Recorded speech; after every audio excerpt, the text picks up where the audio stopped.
The BodyArmor Pro Series took a much-needed break after the in-season tournament, which saw Audra Baranowskis get the win in the first-ever tournament-style event on the channel. But they're back, and they're back 4 weeks later from that wonderful event we had at the Indianapolis Motor Speedway, which saw Nathan Stapleton go to victory lane. Only this time, we're on the other side of the world. We're here in Circuit de la Sarthe, Le Mans, France, here for the Grand Prix of Le Mans, the 11th race of the season in the 2025 BodyArmor Pro Series, a staple event for this series, and it is now 15 races to go until the championship in December. But Blaine Keys, the defending winner of this race, comes in with a 37-point lead, looking to extend that with his 4th place start. Let's see how it all goes down. It's 6 laps around this over 8-mile long road course on the weekend of the 24 Hours of Le Mans. We're excited for this one here for the 11th race of the season in the 2025 BodyArmor Pro Series.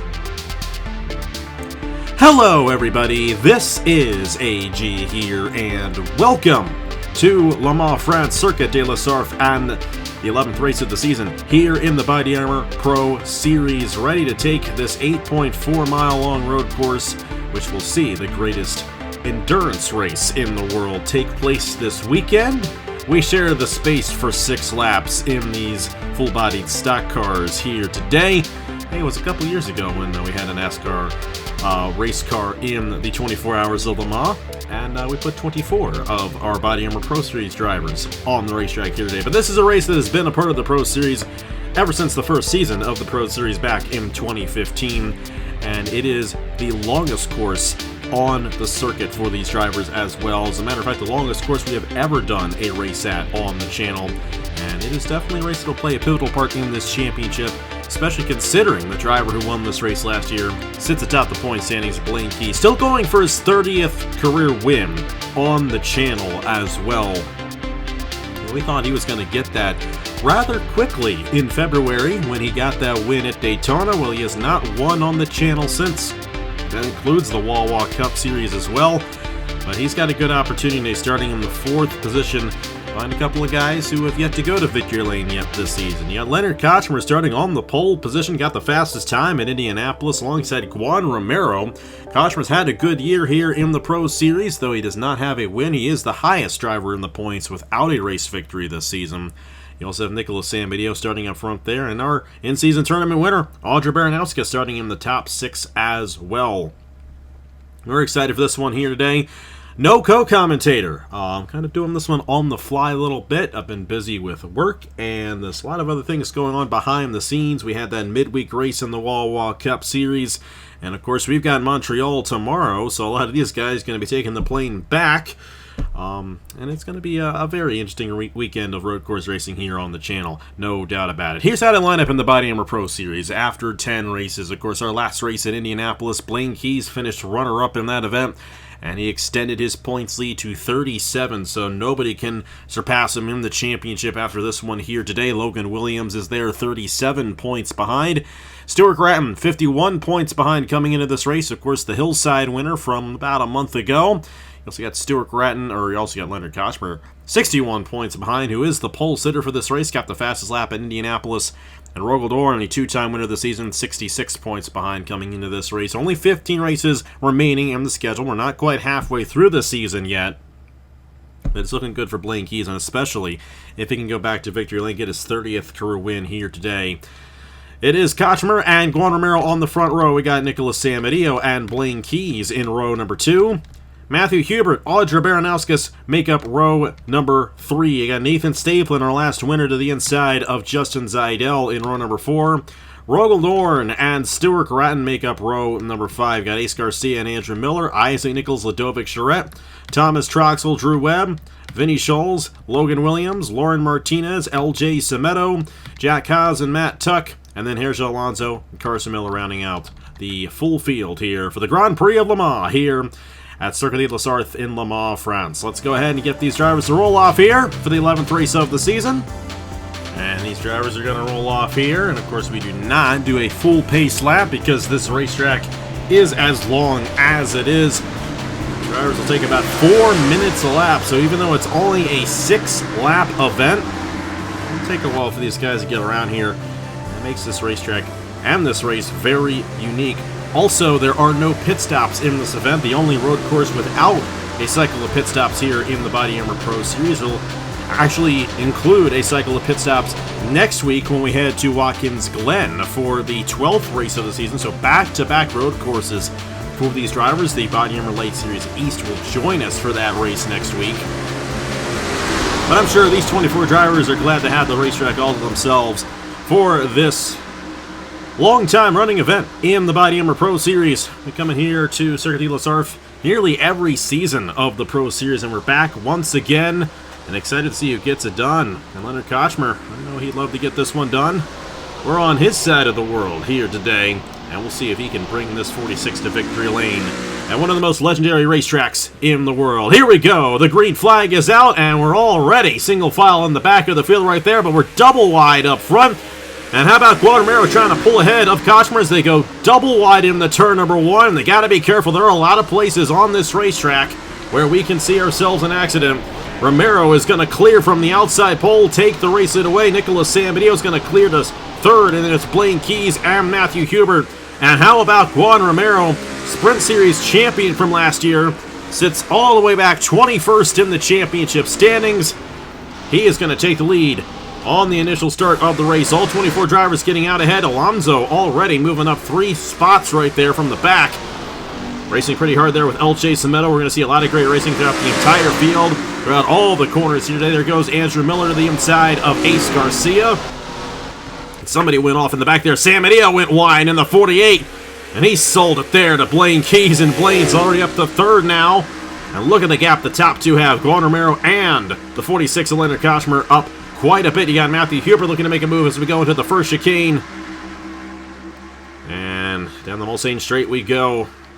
This is always a very tricky spot there. Very high speeds going into this chicane. These guys have to hit the brakes enough to be able to make it through the corner. Hubert's going to get around Sam Video, and that 48 is slipping back.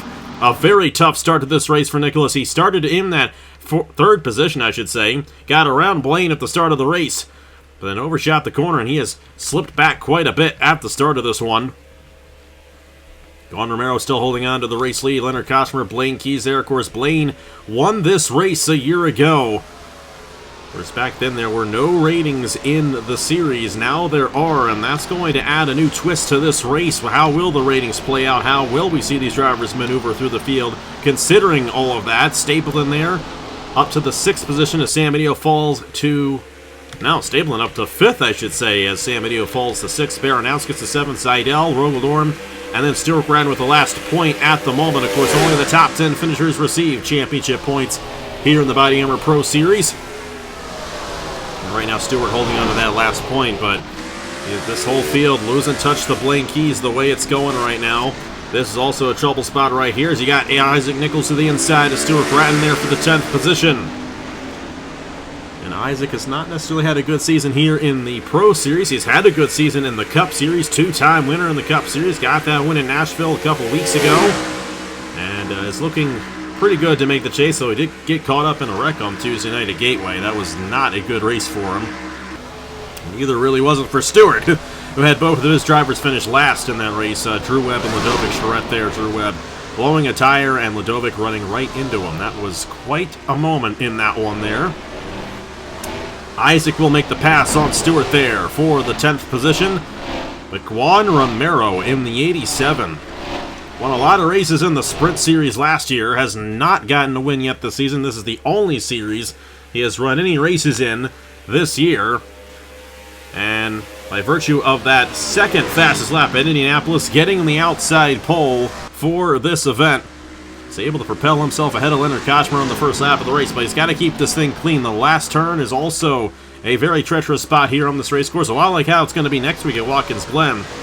I tell you, that 46 looks to have a lot more grip through these corners as we close out this first lap of the race. To anyone who may be a endurance racing purist and a big fan of the 24 Hours of Le Mans, I do apologize for my lack of knowledge of this racetrack. You know, the American mind cannot comprehend sometimes, and I do apologize. But regardless of the fact, absolutely recognize the history and the legendary nature of the 24 Hours of Le Mans, which will take place this weekend. We're very excited to see how that all ends up shaking out. And these drivers here with an opportunity to race on this legendary racetrack here today as Audrey Baranowski just overshot the last corner right there. Justin Seidel, Rogodoran getting around her right there. Rogel trying to get another spot right here. Rogel's had a good run in the championship here in the Pro Series. A much better series than it is in Cup for him. And I'm looking forward to seeing Rogel end up in a good ride for the Wall Cup Series next year. Hopefully we get to see that in 2026 in the Wall Cup Series. But Rogodoran looking pretty good around the one of Audrey Baranowski. Going to be able to make that pass right there. Blaine's all over the back bumper of Leonard Kochmer as Romero's going to try to pull away right here. That 46 lost a little bit of time right there. And Blaine's going to try to get around Leonard Kochmer and move up to the driver, the number 87. This is a very difficult place to naturally make a pass at. A lot of times the passes that we see for the race leader throughout the course of the day take place because of driver misfortune.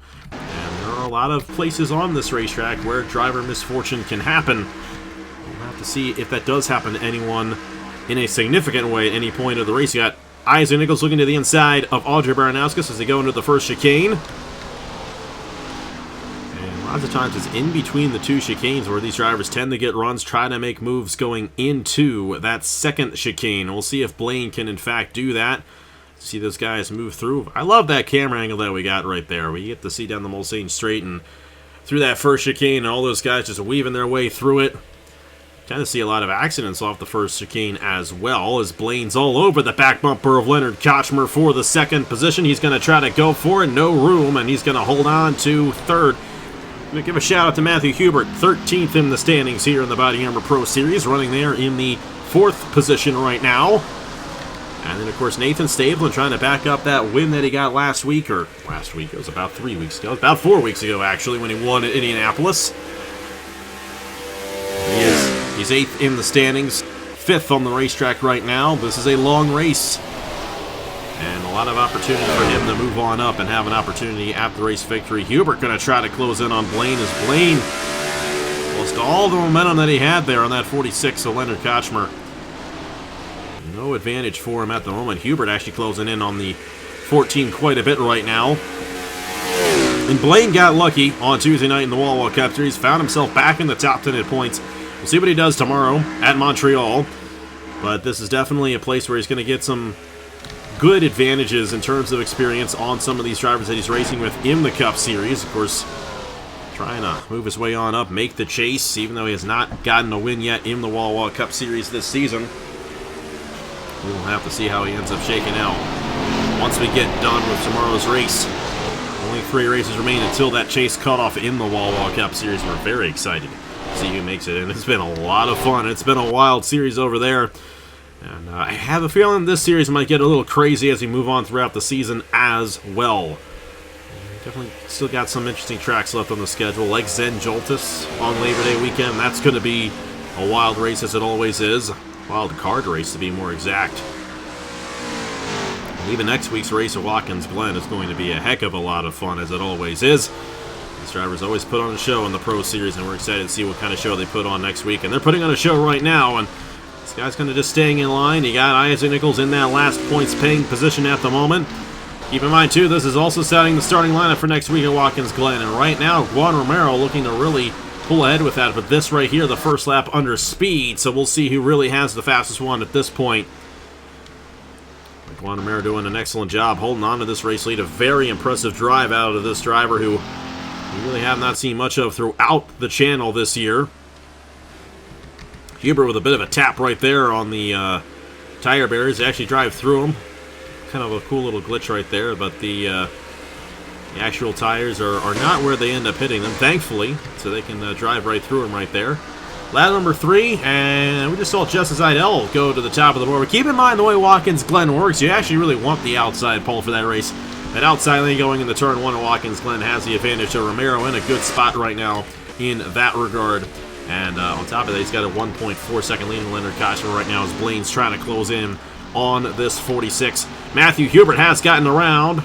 Sorry, he was already ahead. He was already ahead of Stapleton. Got ahead of myself. Had a Marty Reed moment right there. You tell I'm aging myself when I say that. Aging myself a little bit. I think Blaine just went off in the 14 right there. Rare mistake out of Blaine Keys and might pull Hubert into this 14 machine. Some of you kids don't even know who Marty Reed was. You don't remember listening to Marty Reed. You don't remember the mistakes that he made.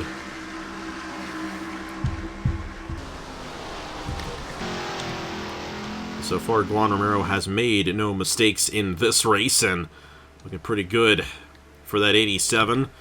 But you never know when you could get a mistake to be made, and all these guys going to jam it back up because of Blaine Keys. We'll see if Hubert tries to make a move going into the second chicane right here on the 14. And San Mateo's actually closed in on Stapleton as well as they all snake down the Mulsanne Straight. Will Hubert trying to make a move right here? Doesn't look like he will. Stapleton and San Mateo and Zidell, who has the fastest lap of the race right now, all in a line, and they all still have a very good opportunity of winning this race. We have seen many times in this event in the past the race leader make a mistake and cost themselves a race victory. Very possible we could see something like that here today as well. We just have to see if that ends up being the case. Blaine Keys trying to close back in on these drivers. All these guys right on each other here. San Mateo trying to get a run there on Nathan Stapleton, and the 48 machine looking to have a good opportunity and making a move right here. Get that 5th spot back away from the 63. And he's got some momentum there to do so, and it looks like he will make the pass, or at least attempt to make the pass on Stapleton. And Nicholas San Mateo overall throughout the entire channel, outside of maybe the IndyCar Series, because he did get a win there at Kansas in the IndyCar Series, San Mateo has not really had the best of runs in 2025, and just struggled in the Wall Cup Series there with Appalachian Motorsports. And, you know, he's going to need a win over there in the Cup Series to make the chase this season. It'll be the first time he has missed the chase in the Wall Cup Series if that happens. But even here in the Pro Series, he's just been nowhere to be found. Only 30 total points in 10 races. Sitting 16th in the standing. It's the driver we expect to be up with Blaine Keys and Stuart Gratton and Logan Williams. Speaking of Logan, he is nowhere to be found up front in this one, and struggling here today on that 83 machine. Same with Matt Tuck back in there. Alonso's actually done an excellent job moving through the field as he finds himself ahead of Williams and Tuck right there, up into the 17th position after starting in the last row. I don't know if he's going to be able to get any points, but Alonso has been very quick here on the road course. I don't think he's ever gotten a road course win on the channel. I think that's something that he keeps track of, and I'm pretty sure that is the case for him. These guys look like Lauren Martinez has had an issue in this one. Some heavy rear-end damage to the 41. I'm wondering if that's heavy side damage on the 41 as well.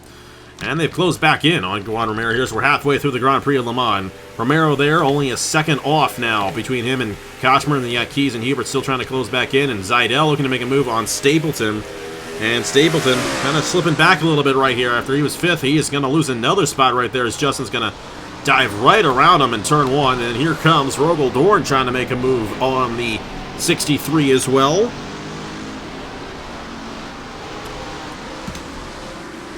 And not enough momentum for Rogel Dorn right now.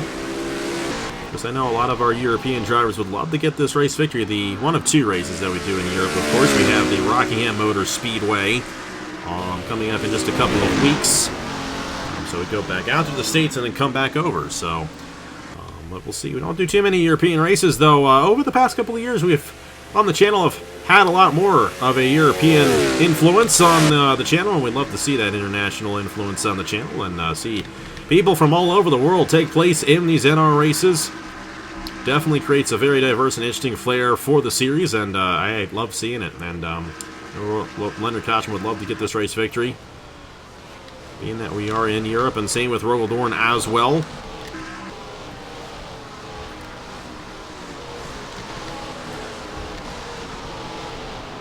Isaac Nichols and Stuart Gratton from down under in Australia. They're still battling each other right there. Gratton almost lost it there through the first chicane. These guys are now top 10, though, and somebody fell outside of the top 10. Not entirely sure who it was. It was not Lauren Martinez. And it was not Baranauskas. Baranauskas has continued to slip back in the 1 machine. I think Baranauskas was already outside the top 10. I might be wrong. It might have been Baranauskas who slipped back, and Blaine's all over the back bumper of Leonard Kochmer now, trying to get around this 46. I think if Blaine can get around Kochmer, he's going to close right up to Romero and have an opportunity at this race victory. A race that he won a year ago. Here he goes. Going to try to make the move. This is going to be a tricky one right here, but if he can keep that inside, going into this tight right-hander, he's going to have a shot at it. Not enough grip there on the inside to make it work, but Kochmer a little bit wide. We saw the place where Samedeo made the move right there. I made that move on Nathan Stapleton. I think Blaine's going to get another shot at it right here. Of course, too, these cars are equally prepared, and this is definitely a car-designed racetrack. You definitely want to have a good car around this place. And certain drivers are going to have advantages over others, but the differences here in the Pro Series are much closer to each other than it is in the Cup Series, and Blaine will finally get around Leonard Kochmer there for the 2nd position, and Blaine Keys is going to go for it again here at Le Mans. He's won here before. Will he do it again? I think he's actually won this race twice before, if I'm not mistaken. So we'll see if he gets another one here at Le Mans, France. Ludovic Schreck closing in the 00. She is 12th right now. And I hope she's doing well after Tuesday night. I know. I remember seeing that. Of course, we had Matt in the booth for that Cup Series race, and all I can think about is, oh boy, what's Ludovic going to say after that one? But, hey, she strives to be great each and every race, and that was not one of her greater moments. Still the points leader over in the Wall Cup Series, but still without a win on the channel all season long, all year long. We'll see if she can get one at some point. The Wall Cup Series is closing down. Only 14 races left to go. 13 races left to go, excuse me, in the Wall Cup Series, so not much of an opportunity. Still have the Winner's Showdown as well, which she will be a part of as the defending champion of the series. And Nicholas Samedeo will also be a part of that race as the defending winner of the Winner's Showdown, but then the rest of the field will all be winners from this season in the Wall Cup Series. No winners from last season, of course, unless you've won this season. So we'll have to see how that ends up shaking out. Of course, we'll have the Wall open to see who qualifies their way in as well.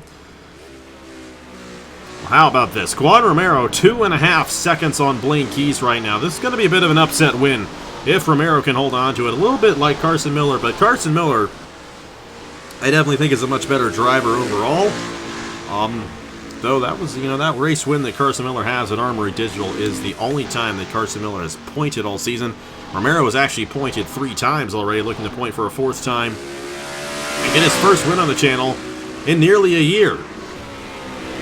Can't remember which race it was that he won last in the Sprint Series a year ago when he won the title in the Her Sprint Series, but he's got an opportunity here. And honestly, if he just races a clean race, I think he's going to have a shot at it. But Blaine is a very fast driver and a very smart driver, and he's going to get everything out of his race car to have an opportunity at winning this thing on the last lap.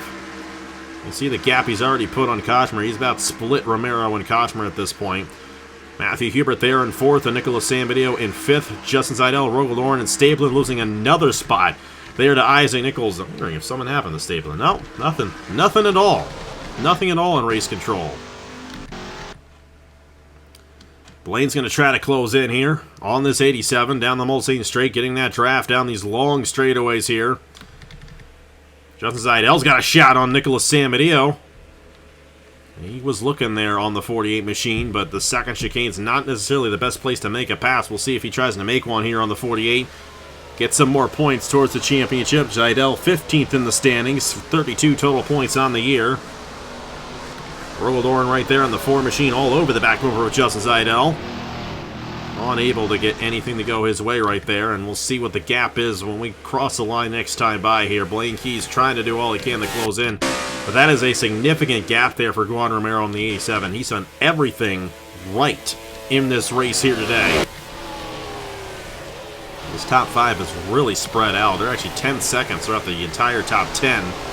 That last spot held by Stuart Gratton. Isaac Nichols up to 8th. He's done a great job. Oh, we got in the Rogel. Got in the Rogel right there. He's got to be careful not to damage his car and risk that points-paying position. Ludovic Schrett's gotten around Thomas Troxel, ready to slot into a points-paying position if someone from the top 10 falls out. And Blaine Keys trying to get every advantage he possibly can on this 87. Gonna take a mistake, though, out of Romero for this 87 to lose this race. But still got a long way left to go here, as we're only about to take the white flag. We're still about 5-6 minutes away from the checkered flag here in this Grand Prix of Le Mans.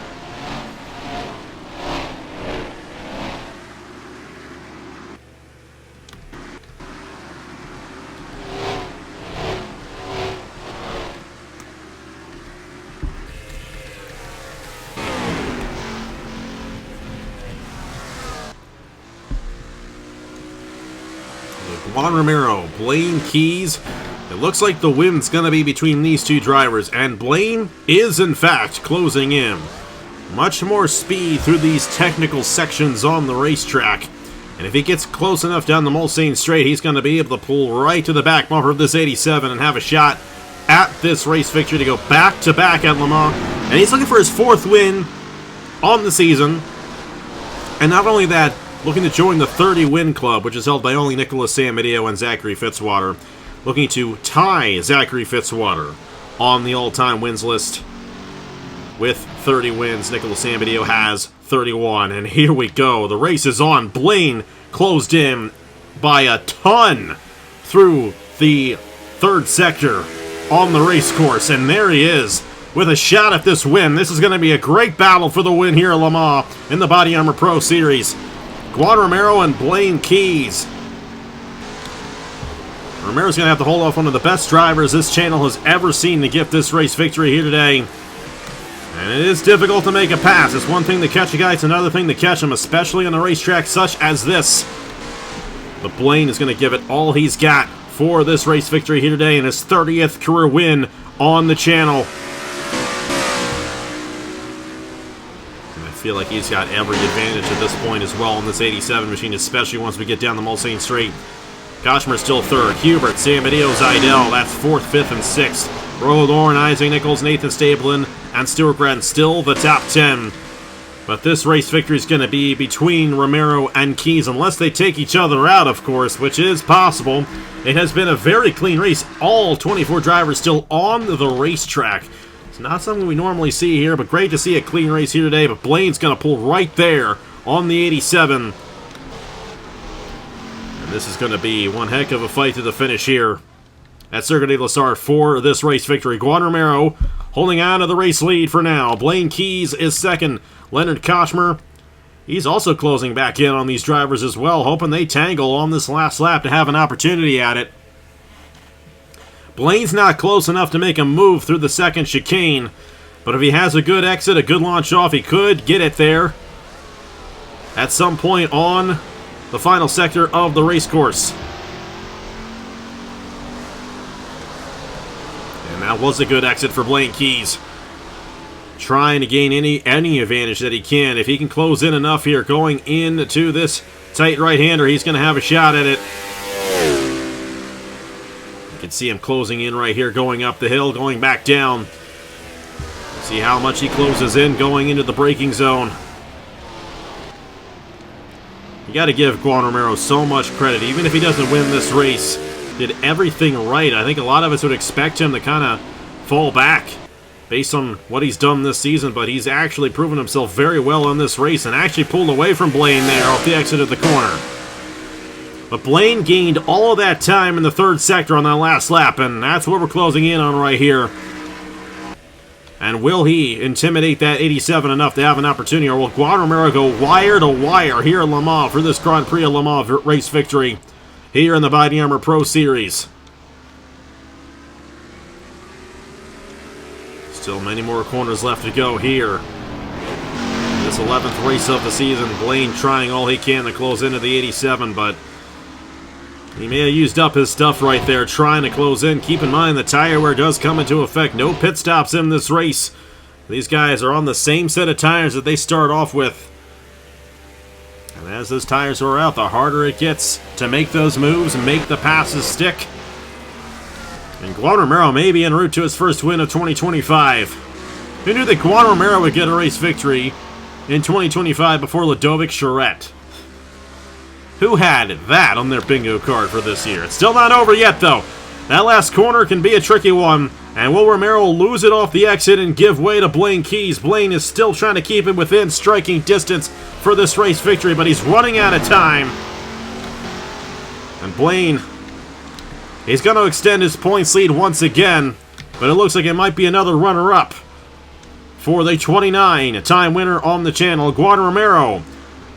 One last corner for the 87. Will he overshoot it? He's a little wide, but not enough. He's got it, and Juan Romero wins the Grand Prix of Le Mans here in the BodyArmor Pro Series. Blaine Keys, Leonard Kosmer, Matthew Huber, Nicholas Samedeo, Rogaldorn going to get around Justin Zaidel for 6th. Zaidel will finish 7th, Isaac Nichols will finish 8th, Nathan Stapleton and Stuart Grattan ran out the top 10. And Ludovic just on the outside looking in. It doesn't really matter from that point. It only matters about the fastest lap of the race. Definitely one of our calmer races that we have had here on this racetrack in the past, but Juan Romero had an excellent start, able to get around Leonard Kosmer, and Juan Romero gets the win here in the BodyArmor Pro Series at Le Mans. But Blaine Keys will be leading us to the green flag next week at Watkins Glen. But Justin Zaidel's going to have that outside lane to his advantage on the start of the race. We'll see what that does for him. Then it's Juan Romero who will be starting 3rd. Nathan Stapleton, Stuart Grattan, Nicholas Samedeo, Isaac Nichols, Ludovic Charette, Thomas Troxel, and Rogaldorn. Seems like a lot of those guys who were further up had faster laps earlier on. Let's take a look at the rest of the fastest laps of the race. That is how they will start in the top 24. All the East Series drivers will start behind these guys in the Pro Series. Well, a fascinating but fun race regardless. And Juan Romero gets it by half a second on Blaine Keys. Here in the Grand Prix of Le Mans, Leonard Kosmer, Matthew Hubert, Nicholas Samedeo, Rogaldorn, Justin Zaidel, Isaac Nichols, Nathan Stapleton, Stuart Grattan, the top 10. What a fun race it was, but I think next week's race is going to be even more fun because Watkins Glen is a wild place, and we're going to have a cycle of pit stops in the Grand Prix of Watkins Glen, and we're going to have 16 more drivers in the field with the East Series joining, so it's going to be a full field race, 15 laps. And that one's going to be Saturday afternoon at either 4 or 5 p.m. I don't know the exact time yet. And the reason why this race is when it is, of course, the 6 hours of Le Mans is next weekend. 6 hours of Watkins Glen is next weekend. The 24 hours of Le Mans is this weekend. But the 6 hours of the Glen is next weekend. Unfortunately, I will not be able to attend it this year like I did last year. A very fun race to go to. My first IMSA race. Had a lot of fun there. Originally, what was kind of going to be the intent with the Wawa Cup Series more specifically was that the weekend of the 6 hours was going to be the Wawa Cup Series race. But then NASCAR moved the Watkins Glen date in the NASCAR Cup Series to the correct date in early August, and we decided to kind of keep the Pro Series the same weekend as the 6 hours of the Glen. So that's why these guys are at Watkins Glen next weekend, the same day as the Cup Series race at Pocono. Good thing is Pocono and Watkins Glen are a lot closer to each other than Le Mans and Montreal are. These guys are going to be hopping that virtual plane across the Atlantic Ocean overnight here, and we'll see you guys tomorrow at noon Eastern Time, right here on AG the Channel for the Tim Hortons Canadian Grand Prix. We're excited for that one. Only 3 races left to go until we have the chase cut off over there in the Wawa Cup Series, and we'll have some co-commentators in the booth for that one, don't you worry. I think that most of the season we'll have co-commentators, but excited to see how that goes down, and looking forward to it from Montreal tomorrow at noon Eastern Time. And we'll see you guys next weekend here in the Pro Series at Watkins Glen. Here are the points for the BodyArmor Pro Series after 11 races. Congratulations to Juan Romero, your race winner here in the Grand Prix of Le Mans. We will see you guys next week from Watkins Glen. We'll see you guys tomorrow from Montreal in the Wawa Cup Series. That's all I got. Thank you so much for watching once again, and I will see you guys later.